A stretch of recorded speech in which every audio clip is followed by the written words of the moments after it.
अंजू को बहू बनकर आए हुए लगभग 1 साल होने को आया है, लेकिन उसकी सास निर्मला देवी को हमेशा उसके किए गए कामों में कमी ही नजर आती थी। वह दिन भर कितना भी काम कर ले कोई नहीं देखता, बस जैसे ही थोड़ा सा आराम करने जाती तो पता नहीं सब कहां से निकल कर बाहर आ जाते और पूरे दिन के किए गए काम नजर नहीं आते। लेकिन यह पूछा जाता कि एक काम बोला था क्यों नहीं किया, जबकि वह कोई काम नहीं होता था।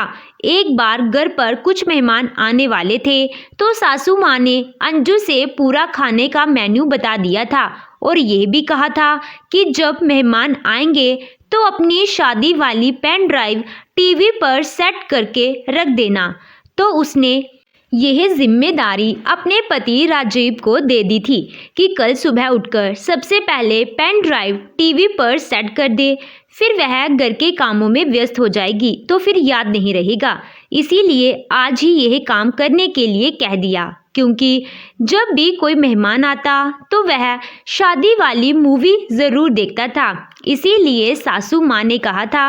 अगले दिन सुबह अन्नू ने राजीव को याद भी दिला दिया था कि वह किचन में बिजी हो गई है। कहकर वह दोपहर के खाने की तैयारी करने लगी।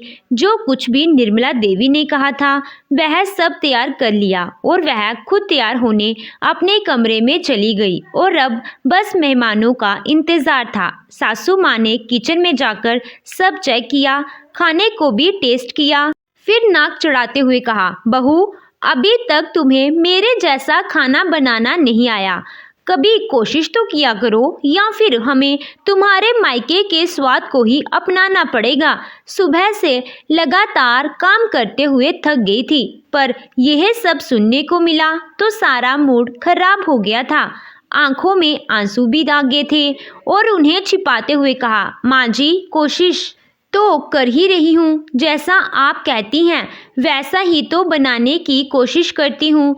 ज़्यादा ज़ुबान मत चलाया करो वरना मैं तुम्हारे माँ पापा को शिकायत कर दूँगी कि क्या सिखाया है तुम्हें। अब मेहमानों के आने का वक्त हो गया है, वरना खाना मैं खुद बना लेती। ऐसा खाना मेहमानों को खिलाऊंगी मेरी तो नाक ही कट जाएगी, पता नहीं कब सीखोगी। तभी घर में मेहमान आ गए और अंजू ने उनकी खूब अच्छी तरह से खातिरदारी की। उस दिन अंजू के पति, ससुर और नंद नेहा घर पर ही थे। सबने मानव के साथ मिलकर खूब एंजॉय किया। स्नैक्स और चाय आदि के बाद खाना परोसा और सासू माँ अंजू को घूरती जा रही थी। खाना खाते खाते मेहमानों ने खाने की खूब तारीफ की और जैसी राजीव और निर्मला देवी के पति अमर खाने की तारीफ करने लगे तो निर्मला ने उन दोनों को घूर कर देखा तो दोनों चुप हो गए और अचानक ही निर्मला देवी को याद आया कि उसने बहू से पेन ड्राइव लगाने को कहा था, तो बहू को बेइज्जत करने का मौका हाथ से कैसे जाने देती।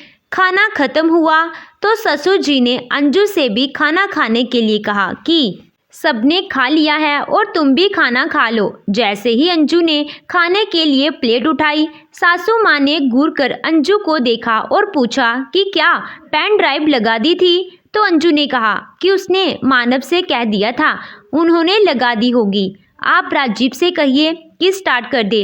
अंजू के इतना बोलने की देरी थी कि निर्मला देवी का पारा 7वें आसमान पर पहुंच गया। बहू जब मैं यह काम तुमसे कहा था तो तुम्हारी हिम्मत कैसे हुई वही काम मेरे बेटे को कहने की। अगर नहीं हो सकता तो साफ मना कर दिया करो, लटका कर रखने की क्या ज़रूरत होती है। एक काम ढंग से नहीं कर सकती हो, तंग आ गई हूँ मैं। अब कोई भी काम का दो मजाल है कि एक बार में कर दे। माँ को बोलते हुए सुनकर राजीव भी बाहर आ गया। मेहमान लोग निर्मला देवी के कमरे में थे और नेहा भी भीतर ही थी। जब भी कोई काम कहती हूँ बाद में फिर से याद कराना पड़ता है, तब जाकर काम होता है। 1 साल होने को आया है पर समझ नहीं आई। अब तो लगता है कि इसके मायके में फ़ोन करना ही पड़ेगा कि कैसी लड़की हमारे पल्ले बांध दी, तभी इसे अक्ल आएगी। ससुर जी ने निर्मला से कहा। भाग्यवान, कैसी बातें कर रही हो।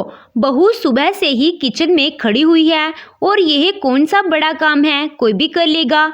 तभी राजीव बोला, पापा माँ सही तो कह रही है। मैं भी कई बार इसे कोई काम कहता हूँ। जब आप भी से घर आकर देखता हूँ तो वह काम वहीं पर रखा हुआ होता है, और नहीं तो क्या।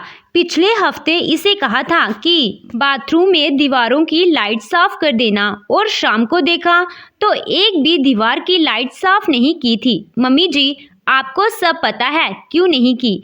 आपको पता है मम्मी जी कि मैं बाथरूम में गिर गई थी और 3 दिनों तक कमर दर्द के कारण चल भी नहीं पा रही थी, और फिर भी घर के सारे काम करती रही। किसी ने भी हाल तक नहीं पूछा। 3-4 दिन में खुद ही ठीक हो गई, लेकिन देखा कैसे जुबान चलाती है। मुझे लगता है अब तो इसके घर वालों को शिकायत करनी चाहिए। ठीक है मम्मी जी, कहकर उसने खाने के लिए ली हुई प्लेट बिना खाना परोसे ही वापस रख दी और अपने कमरे में चली गई। और पीछे पीछे उसकी सास भी उसके कमरे में चली गई और पूछा कि अपने कमरे में क्यों आई। मम्मी जी, मैं अपना बैग पैक करने आई हूँ। अगर कुछ कह दिया तो सामान पैक करने आ गई। अब तो तुम्हारे पिता इसीलिए तो सामान पैक करने आई हो। माँ जी, पिछले 1 साल से आपको मुझ में कमी ही कमी नजर आई है। मैंने तो आज तक वही सब किया जैसे आपने कहा। जिस तरह से आपने मुझे समझाया मैंने वैसे ही घर को संभाल। अपनी इच्छा से मैंने एक चम्मच भी इधर से उधर नहीं रखा। आज तक जब भी आपने मेरे मायके में शिकायत करने के लिए कहा, मैंने गलती हो या ना हो आपसे माफ़ी मांगी और आपकी हर बात मानी, क्योंकि मेरे पापा को मैं अच्छी तरह से जानती हूँ। शादी से पहले मुझे मेरे पापा ने कहा था कि ससुराल से कभी मेरी कोई शिकायत नहीं आनी चाहिए। जिस दिन मेरी शिकायत आएगी उसी दिन मैं तुझे घर वापस ले आऊँगा, क्योंकि दूसरी बार शिकायत सुनने के लिए मैं तैयार नहीं हो सकता। और मम्मी जी, मैं जानती हूँ कि वह मुझे यहाँ नहीं रहने देंगे, और पिछले 1 साल से घर का काम मैं ही तो करती हूँ, आपको नहीं करने देती। और आपकी आदत भी छूट गई है काम करने की। और नेहा तो बेचारी अभी पढ़ाई कर रही है और वह तो किसी काम को हाथ भी नहीं लगाती है, और अब आपको फिर से सारा घर संभालना पड़ेगा और अकेले। लीजिए मम्मी जी, आप फ़ोन करिए, तब तक मैं अपना बैग पैक कर लेती हूँ, क्योंकि पापा अगर आपके फ़ोन पर आ गए तो मुझे पैकिंग करने का समय भी नहीं देंगे। आप फ़ोन करोगे या फिर मैं ही कर दूं? पागल हो गई है क्या? ऐसे थोड़े होता है। कोई भी पिता अपनी बेटी को अपने घर थोड़े ही उठा सकता है। मैं तो बस उन्हें इसीलिए फ़ोन करना चाहती हूँ कि वह तुझे आकर कुछ समझाए। नहीं माँ जी, आप नहीं जानती, पर मैं उनका स्वभाव अच्छी तरह से जानती हूँ। वह कहते हैं कि अगर बेटी अपने ससुराल में निभा नहीं सकती तो उसे पूरी जिंदगी मायके में ही रहकर अपने जीवन को गुजार देना चाहिए, ताकि दोबारा से उसकी शिकायत ना आए। अब निर्मला देवी थोड़ी ठंडी पड़ गई और उसने अंजू के हाथ से फ़ोन पकड़ा और पलंग पर फेंक दिया, यह सोच कि बहू ठीक ही तो कह रही है कि वह अकेले घर कैसे संभालेगी। बेटी तो किसी काम को हाथ नहीं लगाती। सच में मुझे तो काम करने की आदत भी नहीं रही। उसने अंजू का हाथ पकड़ा और कहा, छोड़ सब कुछ और पहले चलकर खाना खाओ। सुबह से काम में लगी हुई है, भूख नहीं लगी क्या तुझे? चल मैं परोस देती हूँ। और राजीव को बोलती है कि एक काम बोला था वह भी नहीं कर पाया, और मेरे मायके वाले मेहमान भी क्या सोचेंगे कि बहू अभी तक भूखी है। उस दिन के बाद निर्मला देवी ने खुद को थोड़ा सा बदलने की कोशिश की और बहू को बात बात पर टोका टोकी करना भी कम कर दिया, और बहू के हाथ का बना खाना भी पसंद आने लगा। और धीरे धीरे उसने नेहा को भी समझना शुरू किया कि भाभी के साथ एक काम में हाथ बटाया करे, और खुद भी बहू के काम में उसका हाथ बटाने लग गई। उस दिन के बाद फिर कभी निर्मला देवी ने अंजू से यह नहीं कहा कि वह उसकी शिकायत उसके मायके में करेगी।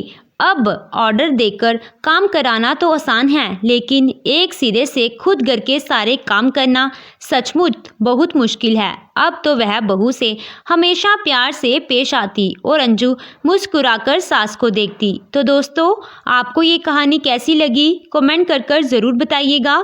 कहानी अच्छी लगी हो तो वीडियो को लाइक कीजिएगा, चैनल पे नए हो तो चैनल को सब्सक्राइब कीजिएगा। Thank you.